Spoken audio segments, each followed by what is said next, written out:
Hoy nos visita Txell Feixas, una periodista catalana que hace más de 20 años que se dedica apasionadamente al periodismo, la última década centrada en Oriente Medio. Entre sus coberturas destaca la guerra de Siria, el conflicto en Irak, la caída del Estado Islámico, la gran marcha del retorno en Gaza, el regreso del régimen talibán en Afganistán o los terremotos de Turquía. Txell ha recibido distintos premios que destacan su periodismo riguroso, humano y determinado que visibiliza las mujeres en zonas de conflicto. Con ella hablaremos de Mujeres Valientes, un retrato coral y conmovedor de la resistencia femenina en algunos de los lugares más hostiles del mundo para ser mujer. La periodista recoge 13 historias de mujeres de Palestina, Líbano y otros territorios de Oriente Próximo que desde su vida cotidiana desafían al patriarcado, al fundamentalismo y a la injusticia.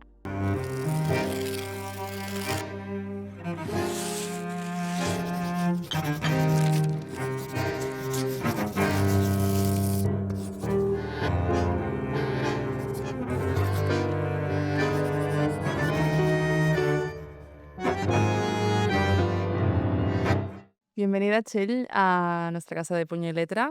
Para conocerte un poquito, queríamos empezar preguntando un poco, pues, ¿cuándo nace ese interés, ¿no? Para conocer, sobre todo a las mujeres que residen en Oriente Medio y conocer un poco, pues, su problemática y su situación diaria.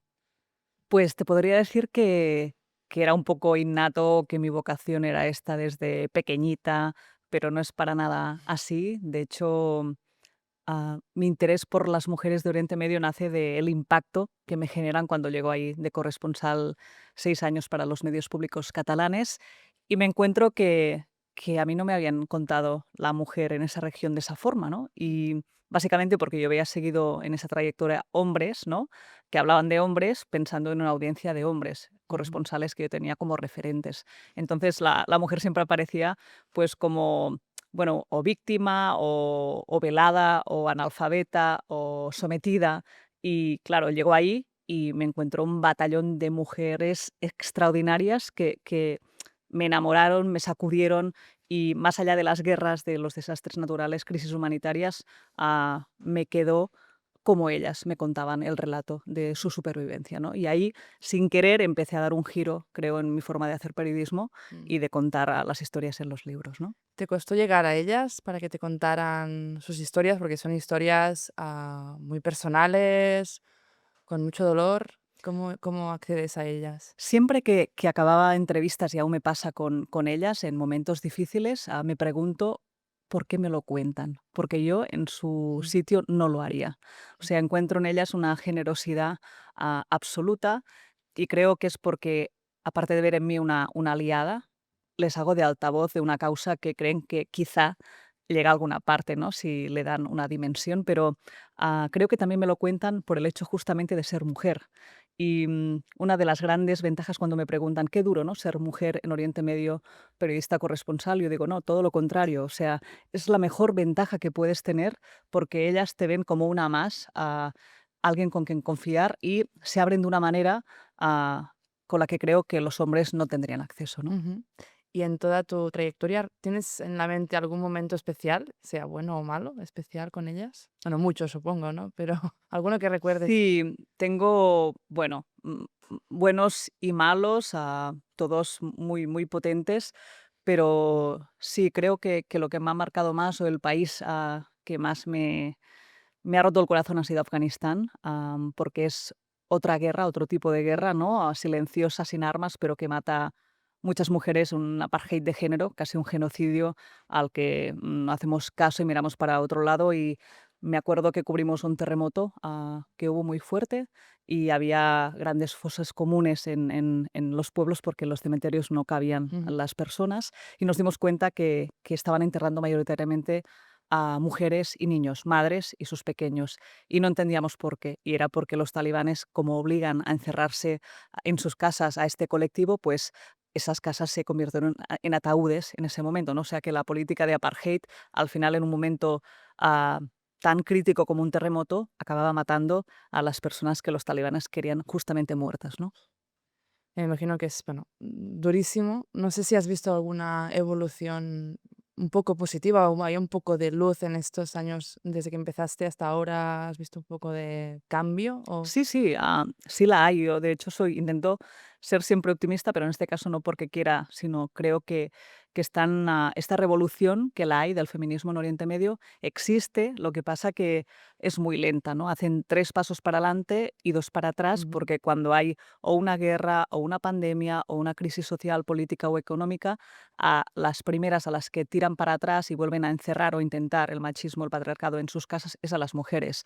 Con lo cual, hay países como en el Líbano, donde yo presencié una manifestación que fue histórica, ¿no? En Beirut, con mujeres de 18 confesiones saliendo a la calle reivindicando sus derechos, y ahí pensé, "Chell, algo ha cambiado", porque llevaban pancartas tan provocadoras como Clitoris United, mientras los hombres escupían a esas mujeres desde los balcones, y ahí pensé, está cambiando algo, pero ¿qué pasó? Pues hubo la pandemia, la explosión en el puerto, crisis en todos los sentidos en este país, en Líbano, y todo volvió para atrás. Lo importante también es que pese a que no veamos a veces revoluciones, manifestaciones públicas en las calles en estos países, Líbano, pero también sobre todo Irán, Afganistán, no se manifiestan en las calles porque las matan para hacerlo en muchos casos. Entonces tenemos que entender que aunque no lo veamos, esas luchas son clandestinas, por ejemplo, en los sótanos de las casas en Afganistán, con escuelas clandestinas, o en Irán, pues dentro de las casas tejiendo complicidades de resistencia para cuando llegue el momento estar preparadas. O sea que a veces estas luchas no se dan en el marco mental que ujú, tenemos desde aquí en Occidente, ¿no? ujú. ¿Crees que la narrativa occidental está aún como muy sesgada de lo que realmente está pasando en Oriente Medio a la hora de explicar las historias desde Occidente? ¿Crees que aún no nos llegan las historias que pasan allí de forma más sincera, directa? En tu caso, sí, porque eres periodista, has estado allí, pero ¿crees que lo que llega aquí es real o está como muy maquillado? Bueno, yo creo que hay todos los casos, ¿no? Sí que es verdad que cuando todos los que escribimos de un país que no es el nuestro, Ujú, siempre tienes miedo de una apropiación del relato, de una cultura, una sociedad que no te pertenece, ¿no? Entonces, siempre te sale un punto el síndrome del impostor. En este mm, sentido, a mí me da un poco más de calma, que es un sitio donde he vivido 6 años y sigo ahí como casi mi hogar, mi casa, pero es verdad que no hay mejor manera de que te llegue la realidad de un país que a través de la gente local de esa región. Pero como esto es imposible, pues tenemos que intentar confiar en periodistas, en escritores que intentan traernos en nuestra casa, quizá en un marco mental que nos pueda ser más cómplice o más ujú, próximo esa realidad, ¿no? ujú. ¿Qué consejo le darías a una mujer, sobre todo joven, que quiera a seguir un poco pues, tus pasos? Es decir, ir a ese tipo de países con esa situación y tratar esos temas tan delicados, ¿no? ¿Qué consejo le darías? De corazón que no se rindiese, que si es su pasión, lo luche, que se caerá muchas veces, que se levante. Yo creo mucho, porque en mi caso mi trabajo es mi vida y mi vida es mi trabajo. O sea, al final la Txell periodista es la misma que la Txell persona. Esto también hace que tengas que renunciar a muchas cosas, pero lo haces Mm, a gusto porque te sale. Pero esto lo diría de corazón, de cabeza, sé muy bien el nivel de precarización que sufre nuestro oficio. Esto no se puede esconder, creo que es la máxima presión en un momento que el periodismo se tiene que hacer con mayúsculas en este mundo loco en que no hay nadie al volante con tanto discurso del odio, tanta fake news.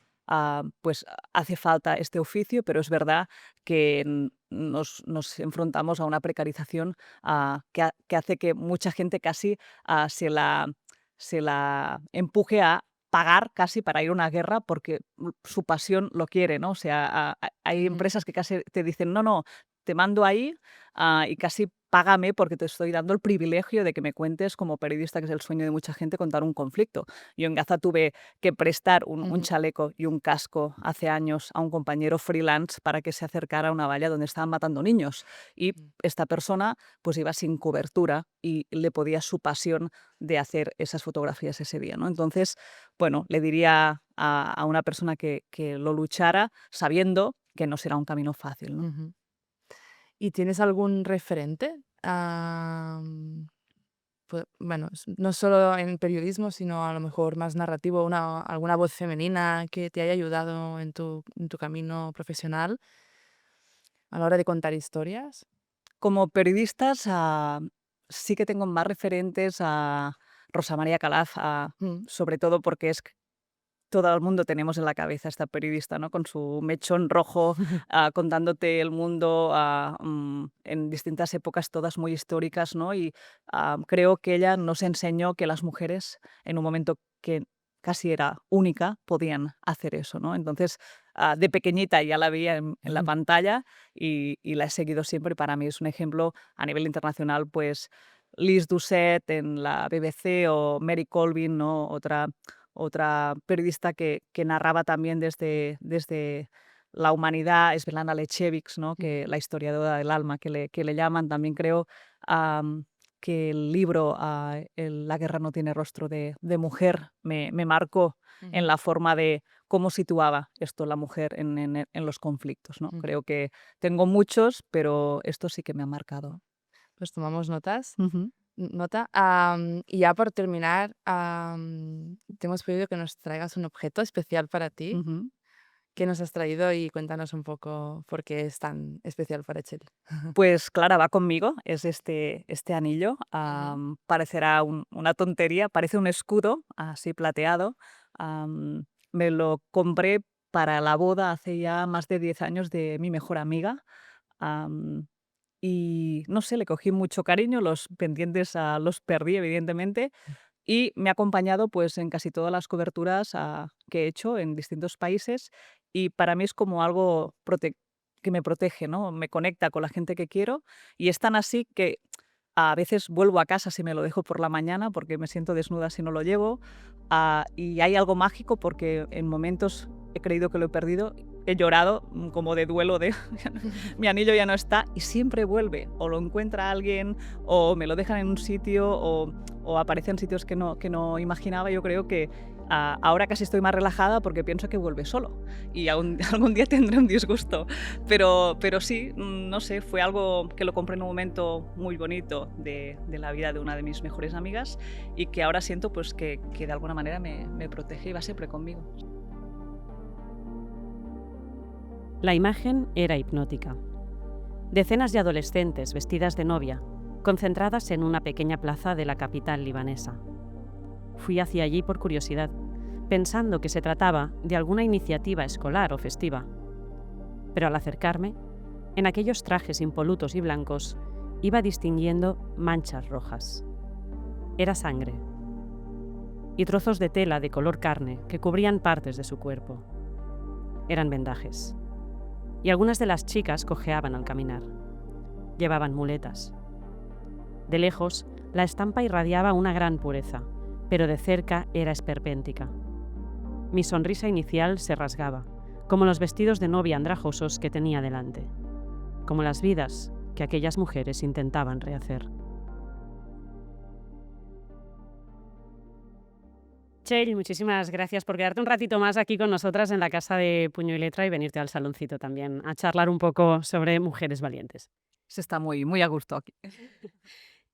Has estado entre 5 o 6 años de corresponsal en Oriente Medio. Has cubierto situaciones como la guerra desde Siria hasta Irak, Palestina o incluso el regreso de los talibanes.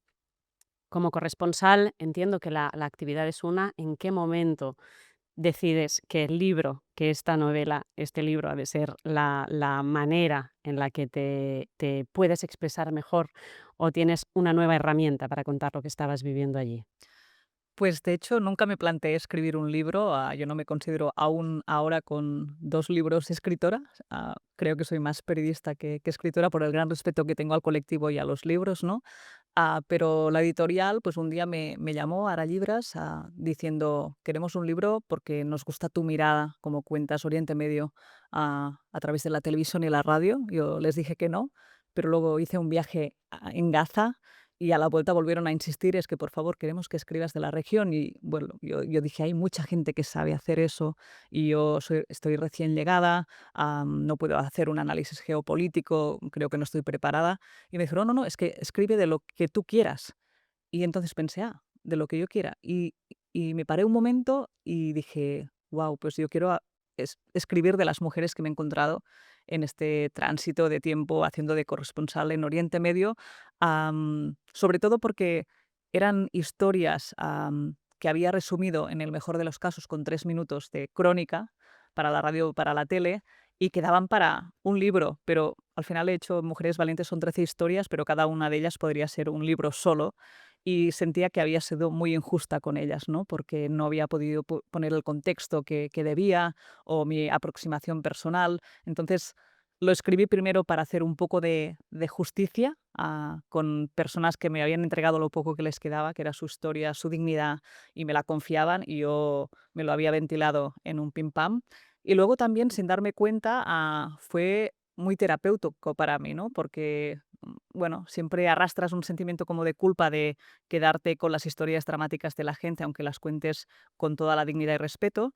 Y, y aquí, pues eso se curó un poquito y también me di cuenta que pese a pensaba que no había heridas en mí de este recorrido en Oriente Medio, las sabía porque lloré mucho más escribiendo Mujeres Valientes que sobre el terreno cubriendo a estas mujeres, ¿no? Entonces, sin saberlo, me habían regalado también una parte de terapia de curar cositas de mi trabajo allí, ¿no? Menudo regalo poder escribirlo, pero también menuda responsabilidad, ¿no? Sí, mucha, porque, aunque no tengas vínculos con ellas, la mayoría, pues, no sé, si están vivas o muertas, y es duro decirlo. Justamente, ahora, hace pocos días, pues, me llevé una muy buena noticia, porque una de las protagonistas está en la Franja de Gaza, estaba, y era una ingeniera de cajitas solares de energía.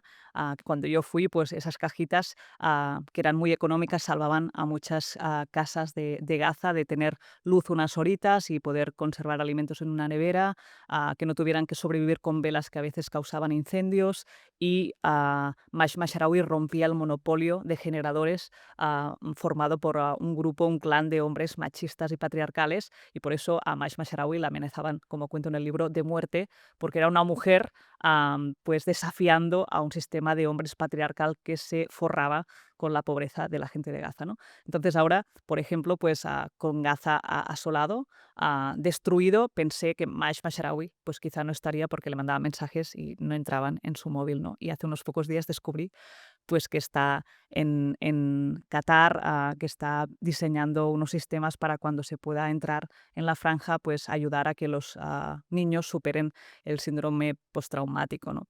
Entonces, lo que te decía, pese a que no tengo contacto, la responsabilidad de contar con dignidad, sin victimizar, sin que la gente cuando lo lea piensa, pobrecitas mujeres, otra vez, ¿no? Revictimizando, para mí era determinante, ¿no? O sea, tienes que contar bien estas mujeres porque ya han pasado por revictimizaciones constantes y yo quiero intentar contarlas desde otro prisma, ¿no? Y esta era la idea. En ese sentido es totalmente cierto que dentro de las historias hay algunas que sí que transmiten unos personajes, unos perfiles de los cuales te apiadas más y otros que los ves como una auténtica resistencia, ¿no? Supongo que a lo largo de estos 5 o 6 años debes haber conocido muchísimas mujeres, muchísimas historias. ¿Cómo seleccionas estas 13? Qué difícil y cómo lo haces. Pues mira, María, que cuando me, me di cuenta que quería escribir ese libro, que primero el encargo no lo veía claro, enseguida me aparecieron al menos 10 de los 13 nombres. O sea, me los sabía de memoria, reconocía y recordaba bien sus caras y el hilo conductor de su historia. Lo bueno, a mí me encanta escribir a mano, todo, soy muy analógica y tengo muchos diarios, ¿no? Muchas libretas que guardo de todos mis años. Entonces ahí escribo 1000 detalles que, como te decía, no me cabían en las crónicas. Y claro, fue muy fácil entre lo que yo recordaba y lo que tenía en esas libretas, en esos regalos de libretas, hacer estos capítulos. Pero además, aquí me pude regalar el hecho de reproducir en el texto lo que me habían causado esas mujeres, ¿no? O sea, cómo yo las percibía en mi recuerdo más íntimo, ¿no? Lo que me habían generado, el piel de gallina, qué me había enamorado de ellas, qué me había golpeado. O sea, fue un regalazo porque es un material muy sensible, delicado y muy íntimo que no pude nunca escribir en las crónicas periodísticas. Ujú. Entonces, para mí era otro tipo de historia, ¿no? Y esto me costó, me acuerdo de una amiga, Gemma Ruiz, también escritora, que Sí, cuando le pasé el primer que nos borrador, visitó también la primera para temporada mí, de Puño y Letra. amiga y referente, claro, me dijo, le mandé el original y me dijo, bueno, está muy bien, tienes la materia prima excelente, pero ahora tienes que darle una vuelta a esto, ¿no? Tienes que conseguir que cada mujer tome forma por lo que te impactó y por cómo la recuerdas. O sea, como ensayo, lo que me has mandado estaría muy bien, pero no se trata de eso, ¿no? Y claro, para mí, pues fue un paso muy, bueno, muy vertiginoso porque, de hecho, me preguntó, ¿tú qué lees normalmente? Y me di cuenta, cuando me hizo la pregunta, que yo básicamente leo noticias, ensayos, con lo cual no tenía los recursos literarios para intentar hacer algo más novelado, ¿no? Y Ujú. entonces me recomendó una maleta de libros que me llevé a Beirut, porque me dijo, léete estos 5 o 6, que al menos vas a ver ideas de cómo puedes ahora pues moldear estas mujeres, que ya tienes la base, ¿no? Y pensé, ahora me tengo que ponerme en eso cuando yo pensaba que tenía el libro acabado, y te tengo que decir, María, que fue el momento más bonito de la creación, porque ya tenía toda la materia, y entonces era como, bueno, darle forma, pensarlo, mimarlo, construirlo, deconstruirlo, o sea, que me pareció maravillosa esa parte de la escritura que yo estaba experimentando, ¿no? Ujú. De todas estas 13 historias y de esa lista de casi 10 que hiciste como punto de partida, ¿recuerdas cuál fue el primer nombre? ¿Cuál tenías clarísima que tenía que salir? ¿Qué mujer valiente tenía que salir seguro? Pues la primera, por el impacto que me, que me dio, fue Hiyam, que Ujú. era una víctima de Estado Islámico, una chica que con 16 años pues los yihadistas la secuestran, la venden distintas veces, la violan reiteradamente, la embarazan, y cuando ella logra escapar de este grupo extremista, pues está embarazada de uno de sus captores, y en su propia comunidad yazidí le dicen, a ti te aceptamos, pero a tu bebé no, porque es hijo de Estado Islámico y se ve obligada a dejar a su niña en el califato, a abandonar a su niñita, ¿no? Y entonces, bueno, además de acusada de pasarse a Estado Islámico, los suyos la rechazan, ¿no? Y a mí me marcó esa entrevista porque creo que fue la primera en que no pude contener las lágrimas. Además lo explicas en el Sí, libro. Sí. y bueno, es el debate de cómo puedo ponerme a llorar yo en medio de una entrevista cuando ella tiene todos los motivos para esas lágrimas, y ella me tiene que acabar consolando a mí, ¿no? Pero lo bonito de ese momento es que me di cuenta que el hecho de romperme yo hizo que ella me mirara con otros ojos. O sea, en ese momento paramos las cámaras, no grabamos nada, pero luego ella me miraba distinto, y es porque había visto en mí, más allá de una periodista que va escribiendo notas y va asintiendo con la cabeza, ajá, ujú, ante lo que ella me contaba, veía a alguien con una escucha activa, suficientemente activa para que ese horror que me contaba, ¿no? Me traspasara y me La rompiera. empatía al final, ¿no? Claro, y bueno, ahí me di cuenta que quizá también me habían enseñado a que no se podía llorar nunca porque era lo correcto, y que yo pues no quería seguir esa corrección. Eso no quiere decir que tengas que ir llorando por las esquinas en cada entrevista, porque no, eso no procede, pero que en estos entornos hay historias que si no te conmueven, pues deja el periodismo, porque si eso no te toca, no podrás escribirlo tampoco, ¿no? Esa historia, de hecho, yo creo que es una de las, para mí es el eje central y contiene un poco el mensaje clave de todo el libro, porque creo que es donde aparece por primera vez y de una manera clara el sentimiento de culpa y ese no entender cómo puede estar sucediendo esto y que en Occidente no estemos haciendo nada. O sea, creo que de hecho en el final de esa historia lo dices, ¿no? Ella sabe y yo sé que esto está pasando y, y- y lo estamos, y no estamos reaccionando, ¿no? Y lo recuerdo también a la parte final, ¿no? De alguna manera con una frase final que viene a decir el ahora toca escuchar, nos toca escuchar a nosotros, ¿no? Esa historia, la de Hiyam, tiene un poco ese eje central, ¿no? Del libro. Sí, es un genocidio yazidí por parte de Estado Islámico, que contamos casi en directo, como está pasando ahora con el de la Franja de Gaza, ¿no? Y, y no estamos haciendo nada más que lo que estamos haciendo, que es prácticamente nada. Creo que también en el libro ah, queda muy claro que muchas de las cosas, conflictos que cuento a través de estas mujeres no nos son ajenos, ¿no? El primero, que es Afganistán, donde pues una madre dice a su ginecóloga en el parto, si es una niña, mátala, si es un niño, sálvalo, porque la madre, yo ahí pensé, primero cuando me lo contaba mi amiga, pero qué mala madre, ¿no? Es para no querer llevar al mundo a su niña, pero cuando he ido a Afganistán 1, 2, 3 veces, yo podría ser Khadija y desear que mi niña no naciera o incluso abortar para no llevarla en ese mundo, ¿no? Pero eso que nos puede parecer lejano, también lo hemos provocado, ¿no? O sea, los talibanes han vuelto a Afganistán porque nosotros los traicionamos, como amigas afganas me recuerdan cada día, yéndonos, ¿no? Dejándolos a su suerte con estos extremistas, y recordamos todas las imágenes de los aviones con gente colgada en las hélices que querían irse de ese país antes de que llegaran, ¿no? Con lo cual también la mayoría de historias que cuento en este libro, yo intento que sean más cercanas porque tenemos algo de responsabilidad desde Occidente para que se hayan desarrollado. O sea, esas mujeres, la mayoría han sufrido por cosas que hemos hecho nosotros, ¿no? De hecho, ahora hacías referencia y de hecho lo tenía marcado página 22 para, si me permitías, poder leer un pequeño fragmento que es ese mensaje de texto real que tú recibes y además forma parte de la primera de las historias, ¿no? Que ya como punto de partida ya te deja entrever todo lo que nos viene. Si me lo permites, leo rápidamente este mensaje que recibes tú y dice: estamos de parto y Khadija me acaba de suplicar que si es un niño haga lo que haga falta, pero que si es una niña no la salve.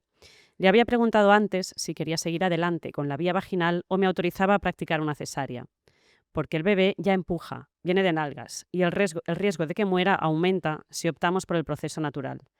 No es la primera vez que me encuentro con esta petición de una madre, pero no consigo acostumbrarme. Están las mujeres destinadas desde el minuto cero a una vida, es que ni de tercera, no sé cómo calificarlo, ¿no? Sí, y en el momento que yo escribo este libro aún no estaban los talibanes. O sea, imagínate ahora, ¿no? O sea, ahora pues no pueden estudiar, de ahí que haya escuelas clandestinas en los sótanos de las casas, no pueden trabajar, no pueden salir solas sin su mahram, su acompañante masculino, no pueden ni tan siquiera alzar su voz en protestas, pero tampoco cuando van al mercado tienen que decirle a su marido que le diga al vendedor qué quieren, no pueden sonreír, no pueden cantar. Lo más grave también, ahora mismo no pueden formarse en el ámbito sanitario, con la cual cosa activistas y compañeras afganas lo que te cuentan es si solo las mujeres pueden atender a mujeres y no están ahora formándose mujeres en este ámbito, ¿quién va a cuidarlas? ¿Qué ginecólogas van a atenderlas si tampoco dejan entrar organizaciones humanitarias a asistir a este colectivo? ¿Quién va a atenderlas y a curarlas, ¿no? O sea, es un mundo loco, pero ¿qué hacemos ante eso tampoco desde aquí? Nada, ¿no? Yo creo que no alcanzamos. Aquí, a mí de las cosas que más me han impactado es conocer estas historias tan particulares, perdón, y todas estas, o sea, la parte más interior, la parte en profundidad, ¿no? De cada una de estas historias. Y creo, a mí me ha sorprendido de sobremanera porque desde aquí no somos conscientes de hasta dónde puede llegar la crueldad hacia las mujeres en Oriente Medio. Sí, yo creo que un objetivo de Mujeres Valientes es justamente, María, el que tú me comentas, ¿no? Que la gente salga de cada historia, pero también del conjunto del libro, distinto a cómo ha entrado. Desde luego. O sea, me ha pasado y creo que esto es lo más bonito que puede ocurrirte en un libro así, es que ha venido gente con todas las partes subrayadas, con, con consultas que han hecho en internet para querer saber más de quiénes son las, no sé, las hermanas Mila, por ejemplo, las kamikaze. hermanas, yo las estuve buscando por eso, sí. Exacto, o, bueno, sí, las kurdas, ¿no? Frente a Estado Islámico. O sea, es muy bonito que haya un hilo que tú dejes ahí para que la gente quiera saber más y tire de él, ¿no? Ujú. Y, bueno, abras ventanas a este mundo tan complejo y a veces parece tan lejano y no lo es, pero que la gente se pueda enganchar, ¿no? Ahí. Yo creo que esto, pues, poniendo cara, o sea, en este libro el riesgo también era, que no quería que pasara, era construir como heroínas individuales, porque estas mujeres no nacen de la nada, nacen por unas mujerazas que las han precedido y las han empoderado y dejan debajo seguidoras que hacen lo mismo, ¿no? O sea, al final es una red de complicidades, pero tristemente solo funcionamos a través, no tristemente, pero la empatía es lo único que aún puede salvarnos, ¿no? Y a veces contar historias de colectivos solo funciona si lo haces a través de una cara y de un nombre que refleja, pero la historia de muchas, ¿no? De tantas. Hay otra de las historias que creo que impacta de sobremanera, quizá por lo visual, que es esa manifestación en Beirut por la derogación del el artículo 522 del Código Penal, no me quiero equivocar, que actualmente, por suerte, ya está derogado, pero para aquellas personas que no lo sepan, no hayan tenido oportunidad de leer el libro todavía, es un artículo en el que se podía dejar en libertad al violador de una mujer siempre y cuando se casara con ella.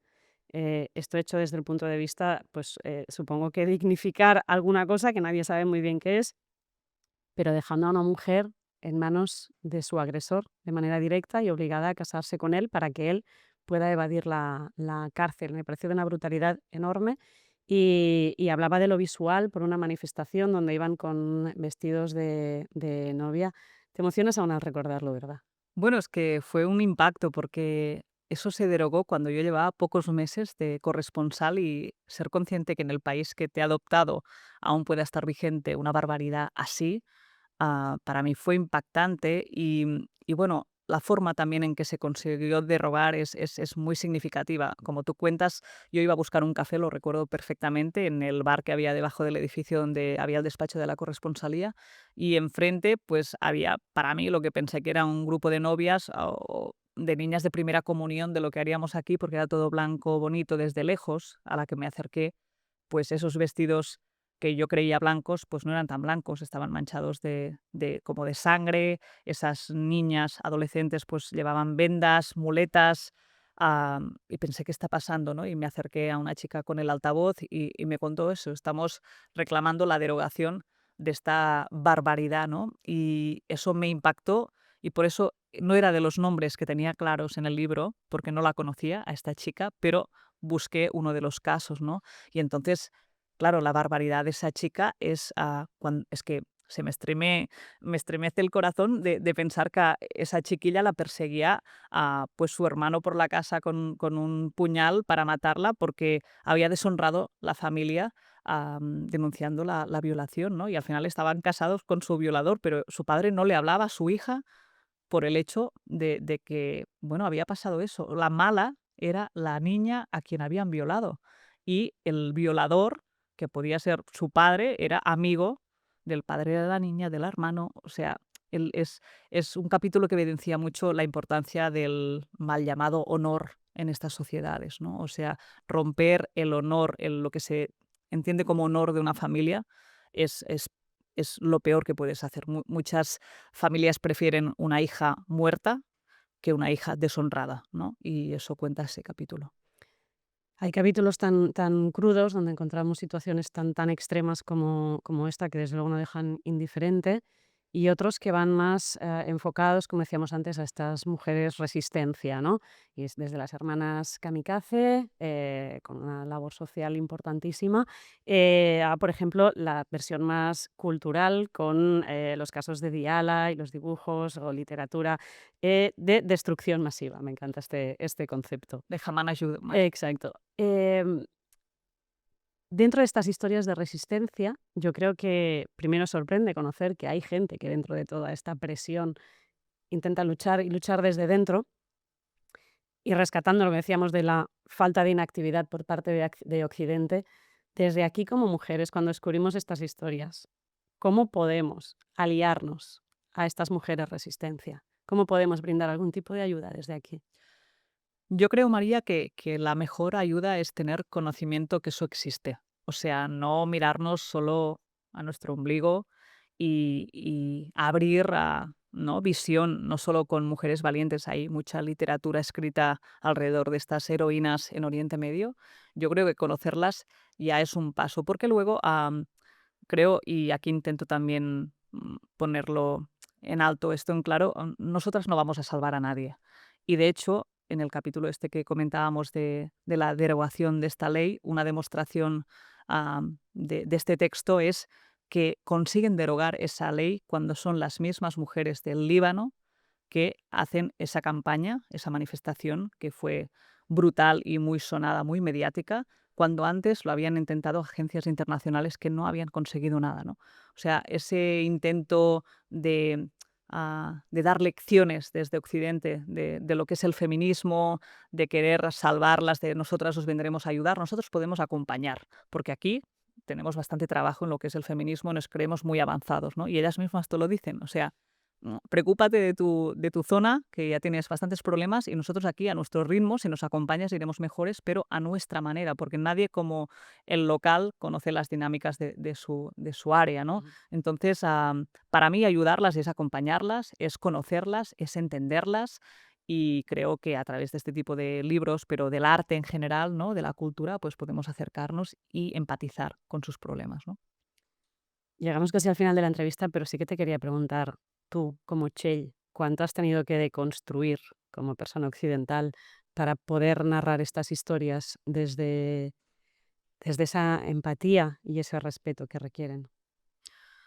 Me he deconstruido desnudándome muchas, muchas veces, de lo que llevaba, porque es verdad que llegué a Beirut pensando que era feminista y que lo tenía bien construido y, bueno, supuramos machismo y un sistema patriarcal, o sea, lo llevamos como traje, aunque no nos demos cuenta, ¿no? Y cuando estás ahí, bueno, te echan muchos cubos de agua fría. Yo he pasado muchos momentos de mm, vergüenza, he dicho esto, he preguntado eso, me estoy fijando en esto realmente. O sea, yo creo que solo con curas de humildad, ¿no? Y siendo consciente de los riesgos que supone entrar en un país, en una cultura que no es la tuya y que te es ajena y que por mucho que hayas leído y estudiado, hay muchas cosas que se te pasan y que no es lo mismo en un texto que la convivencia durante años con una sociedad, pues con esa humildad y esa honestidad yo creo que es la fórmula para al menos no caer en tantos agujeros como los que tienes por delante, ¿no? Entonces,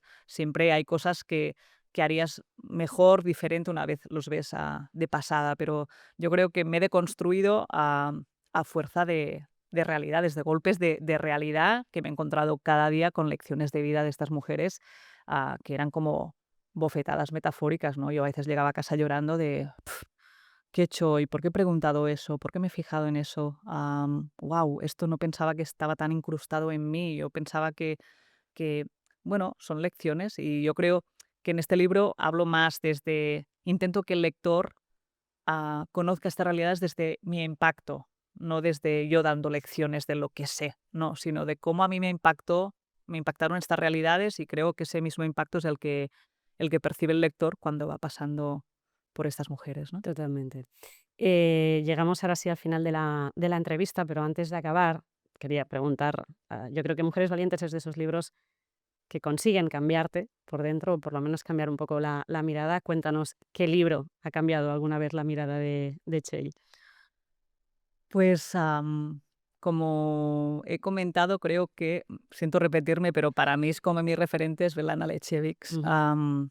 con La guerra no tiene, rostro de mujer, porque combinaba algo que me apasiona, que es la crónica en zonas de conflicto, las mujeres como centro, pero como dice ella, como historiadora del alma, ¿no? Y creo que la leí y pensé, yo quiero hacer eso. O sea, quiero convertir lo que he hecho hasta ahora, que es mm, puramente crónica informativa, en algo que llegue un poco más allá, ¿no? Que te sacuda, que te rompa, que te impacte, que te haga reflexionar. Y creo que a partir de ahí, sin querer, empecé un poco a girar, a poner este estilo también en mis crónicas informativas. O sea, creo que al final lo que hago ahora es una mezcla entre lo que escribo en los libros, pero también en los informativos, ¿no? O sea, me ha ayudado a crecer y a establecer otro lenguaje en mi trabajo. Pues nos quedamos con esa recomendación Muchas para gracias. poder incorporarla también. Y ahora sí, muchísimas gracias por este viaje, nunca mejor dicho, que es Mujeres Valientes, y por acercarnos a ellas. Un Gracias. placer. A ti.